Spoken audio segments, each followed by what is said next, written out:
இந்த முறை இவங்களுக்கு மட்டும்தாங்க வாய்ப்பு அப்படின்னு சொல்லி முதலமைச்சர் இப்ப முடிவோடு இருக்காராம். தமிழக சட்டமன்ற தேர்தல் களம் சூடுபிடிக்க ஆரம்பிச்சிருச்சு. திமுக தரப்புல வெளியாகி இருக்க உத்தேச வேட்பாளர் பட்டியல் அறிவாலயத்தையே அதிர வச்சிருக்கு. வாரிசு அரசியல் விமர்சனங்களுக்கு முற்றுப்புள்ளி வைக்க தொகுதிகள்ல நிலவர அதிருப்தியை சரி செய்ய முதலமைச்சர் அவர் இந்த முறை ஒரு முடிவு எடுத்திருக்காராம். 2026 தேர்தலை முன்னிட்டு திமுக கூட்டணியில சீட்டு பேச்சுவார்த்தை சூடுபிடிச்சிருக்கு. தேமுதிகவுக்கு 10+1, விசிகாவுக்கு 12+2, அதிகபட்சமா அவங்க அவ்வளோ கேட்டிருக்காங்க. ஆனா 8+2 தான் வழங்க வாய்ப்பு இருக்காம். இடதுசாரி கட்சிக்கும் முந்தைய ஆட்சி போலவே 6 சீட்டு கிடைக்கலாம்னு சொல்றாங்க.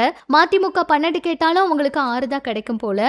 இந்த மாதிரி பல விஷயங்கள் இருக்கு. மக்கள் நீதி மையத்துக்கு 3 தான் அப்படிங்கிற மாதிரி சொல்லியிருக்காங்களாம். அதே போல இந்த தேர்தல்ல கண்டிப்பா நிறைய முக்கியமான முடிவுகளை எடுக்கணும் அப்படின்னு சொல்லி அமைச்சர் ரகுபதி, காந்தி, நாசர், துரைமுருகன், பொன்முடி, பெரியசாமி, KKSSR, ராமச்சந்திரன், முத்துசாமி, அனிதா ராதாகிருஷ்ணன், ராஜகண்ணப்பன் மற்றும் கயல்விழி செல்வராஜ் இவங்களோட பெயர்கள் எல்லாம் லிஸ்ட்ல இருக்கிறதா சொல்றாங்க.